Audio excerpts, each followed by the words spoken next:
Thank you, that was wonderful. So we've got a huge table full of food for thought, don't we?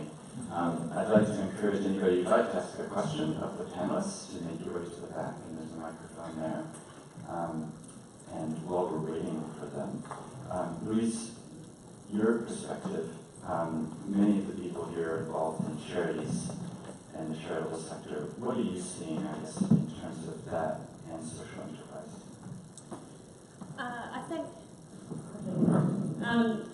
I think there is a lot more alignment. There's probably a greater need for understanding on both sides, and particularly for charities to understand the role that social enterprise may play for them, either within their own organisation or particularly in their procurement spend. So how we develop that discussion is really important, how we enable and support organisations. I think from a social enterprise standpoint, there's a huge learning that can be achieved by understanding charities. There's massive capability in the charitable sector. So how can that help the growth of social enterprise? It's not a competition at all, and I really hope that established charities see that as well, because there is the opportunity for both to coexist and coexist very, very well, whether it be through procurement, whether it be through partnership, or it's just to be able to access a different market and a different consumer. And I think that's really important for both sectors to understand this, the role that they both play, and how they can work together, because ultimately it's the impact that's the most important thing, which is the true connection between the both sectors. Yeah, thank you. And one of the themes that's come through this conference has been communication, just talking to each other, and we've got a variety of people in the room, and that's what we're doing, so that's great. Guys, maybe, Rebecca, if you have a question. Yeah, firstly, great conference, and terrific overlapping with Australia. Maybe the cricket team will become a bit more charitable. My question relates to, the social enterprise model, purpose over profit. Getting to the nitty-gritty, okay, so how do you decide how much to pay the chief executive in a social enterprise? Now, is it just going to be trying to work out what's a market salary for that person? I mean, the nitty-gritty, this is where it's going to come down, isn't it? Someone's trying to say, no, we're purpose, not profit. But surely it's got to make enough money to pay the good people running it, and going to expect, a reasonable sort of income. So that's my question. With the ones that exist at the moment, how do they decide what's their basis for remunerating the people that work in there? Yeah, good question, thank you. The one pushback I have is it's not, well, my view is it's not purpose, not profit, it's purpose and profit that they can be joined together. But let's open it up to the panelists. Does anybody want to tackle that one? I can probably tackle it from, as a social enterprise ourselves, and also the advice that we give a lot of organisations, is it will depend on the organisation themselves. Yes, we understand we play in the charitable sector, we are in the community and voluntary sector ourselves, and we know that what we can pay our own staff, as well as a lot of organisations, is not going to, be able to, be the equivalent of what a corporate salary might be, and that's understood. So we go against the market and pay, to hopefully attract the right people, but not every organisation can do that. If you're a limited liability company like Levi, where you're powering every dollar back into for the growth of your business, you may not be able to pay a salary that can attract the right people, but your impact may be the thing that attracts them.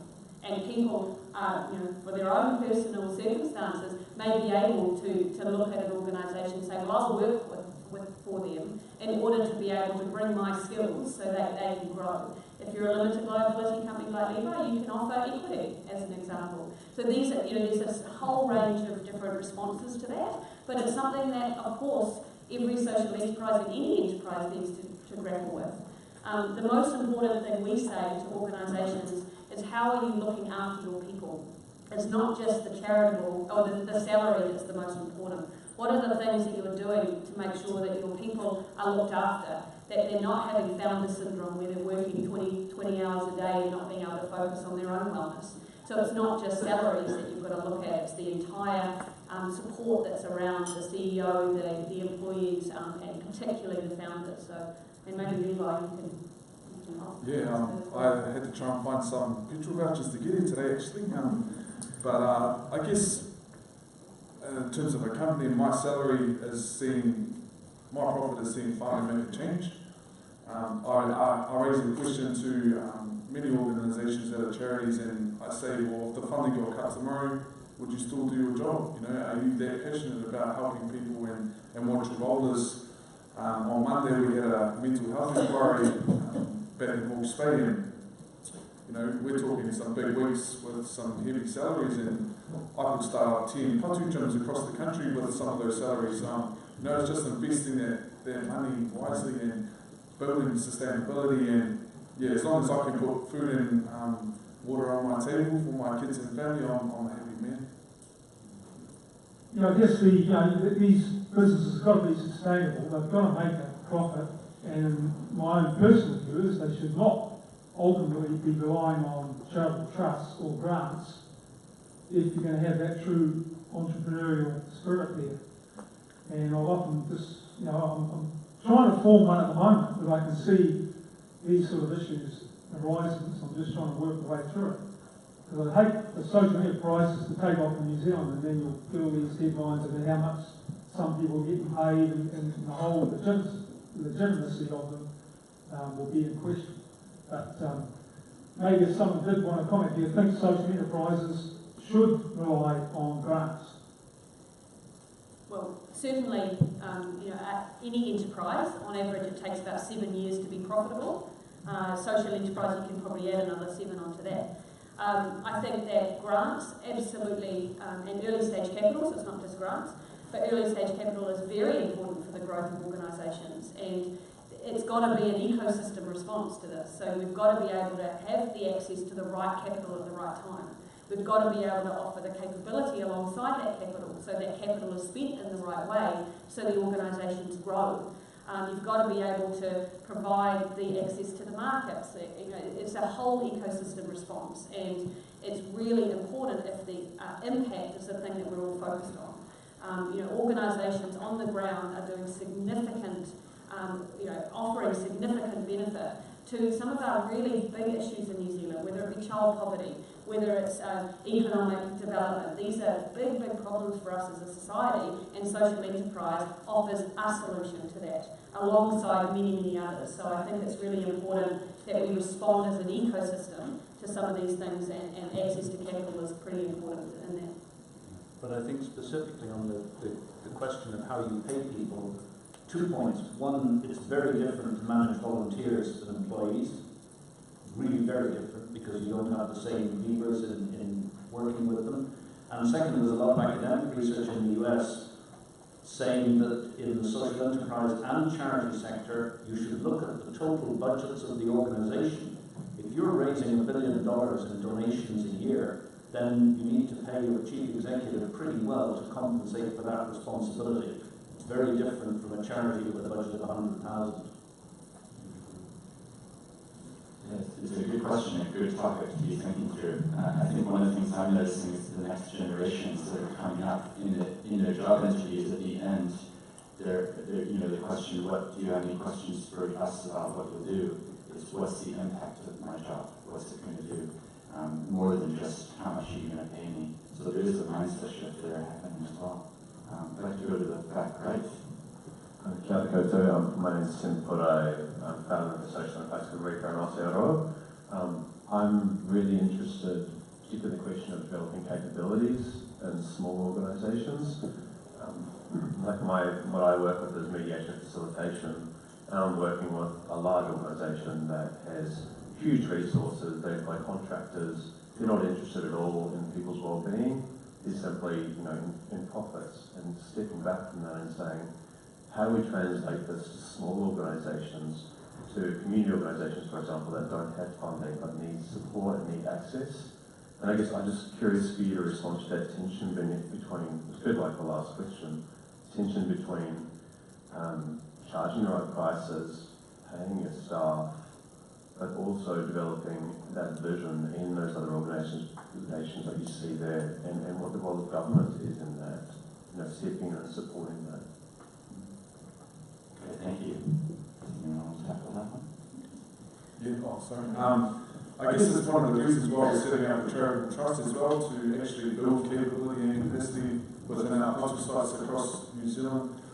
When we have scaled our social enterprise, we found that finally don't have $50,000 in the bank account to set up. So it's trying to find ways that we can support them as a charity to potentially get our social loans, or potentially the charitable trust owning a majority of the company and then relinquishing equity over time. So we actually, I like David's point where it's a hand up, not a hand out approach.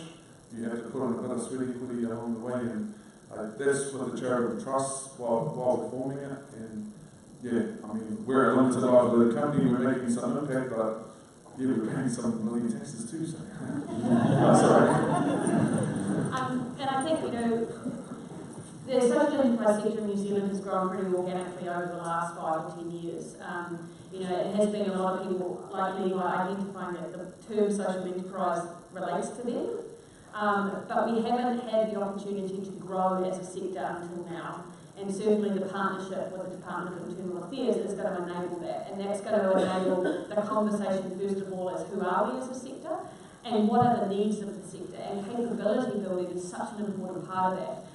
There is a significant role of government within that, but we've got to tell the story. We've got to actually say what we need and work with the right organisations within government to actually enable that release of capability. And that's working with MB and saying, we are a business, but we're a business where society profits. So how can we access a lot of the business support that has been there for a long time? The tech sector has grown significantly from R&D investment by government. Well, what's the social enterprise sector's need in that regard? So those now are conversations that we can have, but what we have to do is we have to pull the sector together and actually ask the right questions and get the answers that we can then go back to government and say, this is what we need for growth, this is the contribution that we can make to our economy as well as our society and environment, and hopefully that will release the capability support that we need right across this, not only the sector, but the different journey that you go on as a social enterprise, because your need at the starting point to at the end is very, very different. So we need to be able to provide access to all of those needs throughout that journey. One of the interesting things is it is still a new sector. It's still growing, and we're still trying to define what fits and where it fits. One of the things I think that's fascinating to think about is a long-term perspective. Like in 50 years, what if we're having conversations where we don't even use the word social enterprise? Because business, of course we care about our employees, of course we do things that benefit the environment, and we operate in this way. That would be a great goal to take forward now. Maybe back left. Right. Michael, could I address a question about the unrelated business income tax? When this was proposed in the wake of World Investments in Australia, the Minister put out a piece that conceded that this would not raise $1 of income tax. In fact, there were many ways to simply structure around it, and the Minister kindly indicated 3 easy workarounds.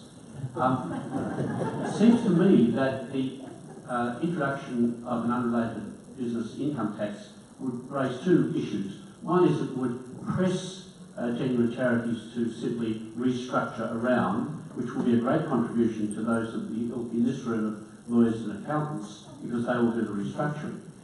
It will also raise questions akin to angels dancing on the heads of pins as to what is related and what is unrelated. For example, is the op shop really a way of providing its second-hand goods to people in need, or is it just simply a fundraiser?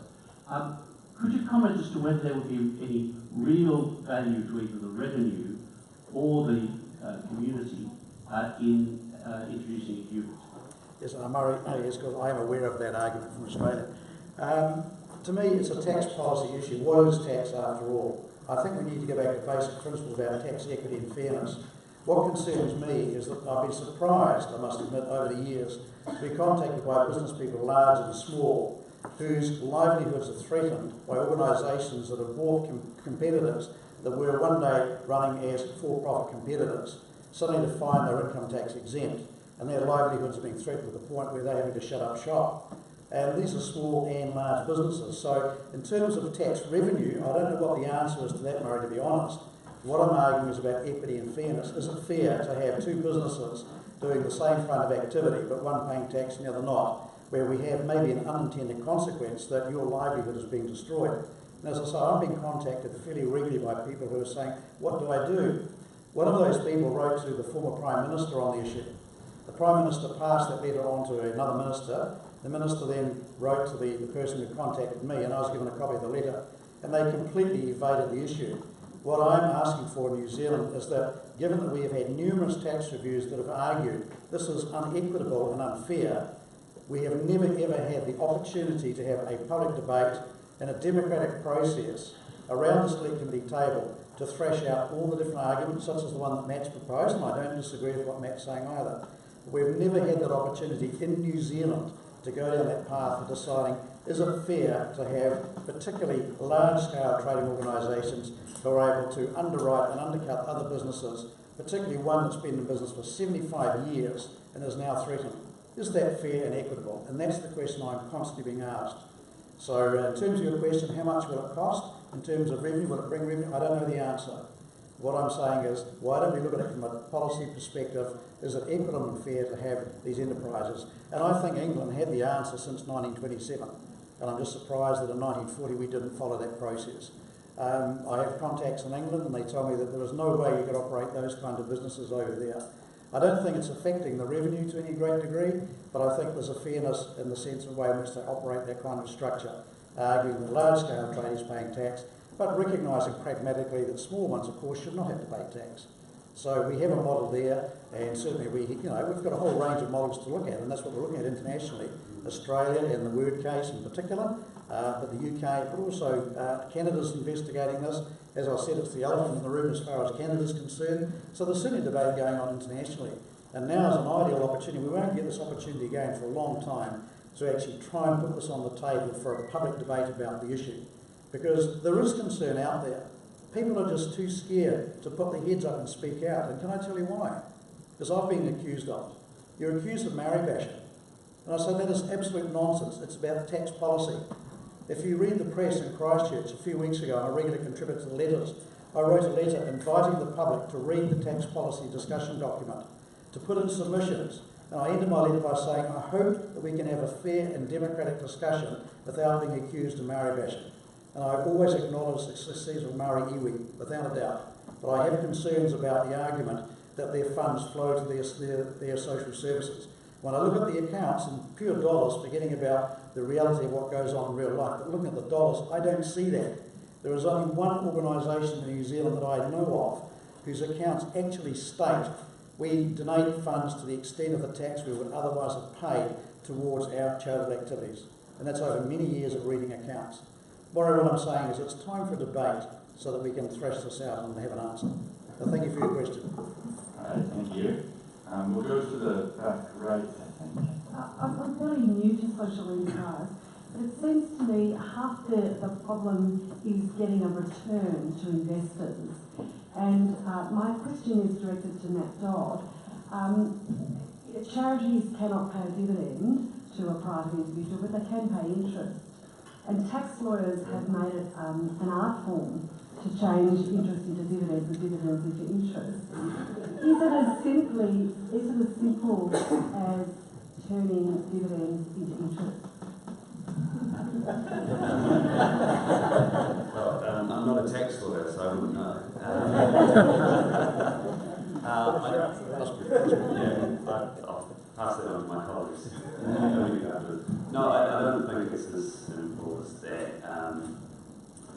I think, as you say, people can try and structure things any way they like, but at the end of the day, most people, most regulators, especially charity services, can see through artificial arrangements. And I think that does raise a bigger question, though. So a question from you before saying, how do you decide as a social enterprise what to pay people, what to charge? I think a bigger question is perhaps the one about distributions. You know, how do you decide what's going to come out of your social enterprise? Because of course, it's hard to put a specific price on what you're going to pay any particular chief executive, right? Because there's just any number of permutations on what they might be worth, and at the end of the day, it'll probably approximate market salary. The bigger question is probably around distributions. And the question here is, do you put caps on distributions? So overseas, where you've got these hybrid forms that have been designed for social enterprise, that tends to be a feature. You have a limit on the amount of dividends that you can pass out in a given year, and then a total sort of percentage of revenue as well. So to me, that's the focus, I think, in terms of the law reform question. I would agree with Matt on that, but I think it's an interesting question because quite often it's how much of the return is in financial return and how much is in impact. So if you're doing an affordable housing project in New Zealand and you are expecting a financial return of X plus better health outcomes and better education outcomes, the issue is at the intersection of data and privacy. We've got the data available. How do we translate that data into an equivalent of a financial return? And you can actually do it today with healthcare returns, because if you finance better housing for people and the healthcare bill in that city goes down by X, you can actually attribute that number across and measure an additional return. But it's that whole issue around measurement of non-financial impact that is not keeping lots of lawyers in good state, but certainly I think the accountants are doing well out of it at the moment. But it's a very interesting one. I think it's a fascinating question from a charities law perspective, right? Because traditionally you've had your investment activity and your sort of output for charitable purposes, execution activity separated. But of course what David's saying is, you know, once you get better data and you're able to measure your impact, a single transaction might be doing two of those things. And I don't think we should shy away from that. I think that probably is the future, where you say we get percentage points, return as an investment, just like we would in bank. Plus, we're going to get this particular level of return in terms of our execution, in terms of achieving what our charitable purposes are. I think that's quite exciting, actually. Yeah, that's very helpful. Thank you. The last question that I've got. Thanks, Stephen. Matt Green, Simpson Grierson. I do a lot of tax and charity work, and my question is a lawyer's question, but it does relate to the question that was just asked. Just in terms of new legal structure, and I look forward to debate about that, but with my lawyer's hat on, I think our trust company structures, coupled with our tax exemption, tax deductions for donations for companies, and tax credit system, provides a lot of flexibility already for social enterprise, and to see that in the work we're doing. So I'd like your feedback on one particular niggle that does come up from a tax perspective, which is when charities and other not-for-profits that are tax exempt want to get involved in enterprise and get extra capital in. We don't have refundable imputation credits when dividends are paid out from companies. So we don't, the tax that's paid at a company level is a tax hit for the taxes in charity or not-for-profit that might otherwise look to use that company vehicle into which third-party investors could put in capital. So I'd be interested in your comments on deductibility of imputation credits. So flowing through and making sure that you can get no tax hit for the charity rather than exempting to when they use a company vehicle, and whether or to what extent they would address this push towards a new entity that's needed in circumstances where there's already a lot of flexibility. And if there's anyone from IID in the room, I'd be interested in IID comments on about putting that back on the agenda as one of the issues for social enterprise. Okay, thank you for the question. Does anyone want to tackle that? Well, I'll just comment to start with. It would be probably 2 years ago now, I think I wrote to the Honourable Peter Dunn and asked him again, was the government at that stage considering reviewing the deductibility of imputation credits? And the answer was no. So that's not on the table. And a few years ago I was the manager of a charitable trust, and we had modest investments, but I used to cost in the foregone imputation credit so the board could see the investments we had and what it was costing by the fact that we hadn't actually got these imputation credits. So we had a clear picture of we need to move our investments to somewhere where we're not going to have issues around that particular issue. But again, it was when you actually look at the numbers, you're right, it becomes quite significant. But as I say, when I approached Peter Dunn at the time, the answer was no, we're not going to consider reviewing it. But maybe that's a case to put to the new government to see if they might look at it again. There's all sorts of issues around that, of course, the common one being that we don't pay tax in the first place, so therefore you can't have your cake and eat it too. It's either one or the other. And that was the common argument I was getting back. The fact is you don't pay tax and therefore you're not entitled to the imputation credit. But I think from the social enterprise perspective, the Tax Commission is looking at some of the things that are done in other countries. In the UK, you get a tax credit for investing in social enterprises. In France, 10% of pension funds must be invested in socially responsible investment, including social enterprise. And if KiwiSaver had to do that, it would boost the social enterprise and impact investing sector here hugely. Well, if the government can change the rules Thank around... you for the question, I appreciate it, and the responses are very helpful. I think we're going to end the session now, but hopefully we've given you lots of food for thought, and some of you may not have come across social enterprises who have been wondering what they are. I think from my perspective, and taking on board the flexibility that we have, why is it that every time I get somebody coming to see me, quite often I'll end up saying, well, you kind of need bits of both. You probably need to be a charitable trust that owns a limited liability company. To me, that signals, because I've had that conversation many, many times, to me that signals that there is a gap, there is something that might sit well in the middle called a social enterprise company.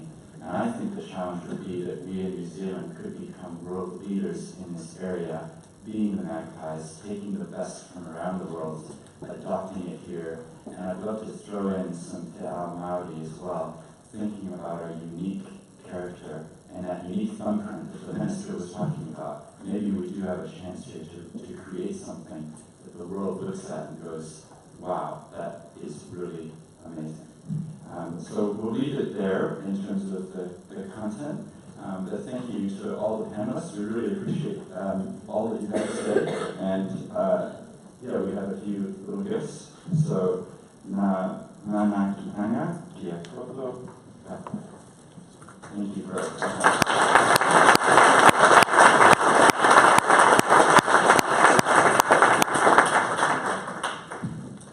Thank you, Dick and Mel. You've given us some really interesting food for thought, and it's a topic that is going to get bigger, not smaller. So, really useful discussion. Thank you to all of the panel.